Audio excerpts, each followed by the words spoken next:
So this tutorial is about the cardiomyopathies of the heart that includes dilated, hypertrophic and restricted cardiomyopathies.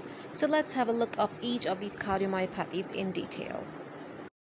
Cardiomyopathy is a disease of a heart muscle that causes the heart to have difficulty pumping the blood throughout the body.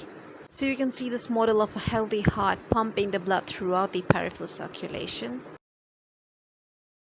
Dilated cardiomyopathy is a condition where the left ventricle becomes enlarged, dilated or stretched out, and its walls also become thin and weak. So you can see in this model the enlarged or stretched ventricles with the thin heart walls and scarrings also present.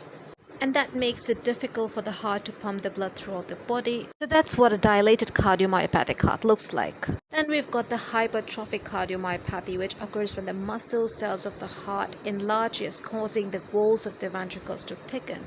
So here you can see the thickened ventricle walls with too much scarring present in. And this thickened walls of the heart causes difficulty in pumping the blood throughout the body. Then we've got this restricted cardiomyopathy, which is a form of a heart muscle disease in which there is restrictive filling of the ventricles.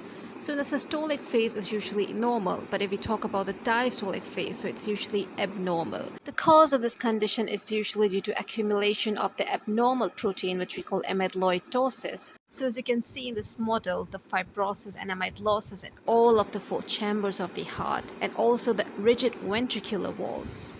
So these stiffened ventricles prevent the heart from filling the blood properly during the diastole, which is the relaxation or filling phase, and the amount of the heart that pumps the blood to the rest of the body. Cardiac output reduced, which impact the blood supply to entire body.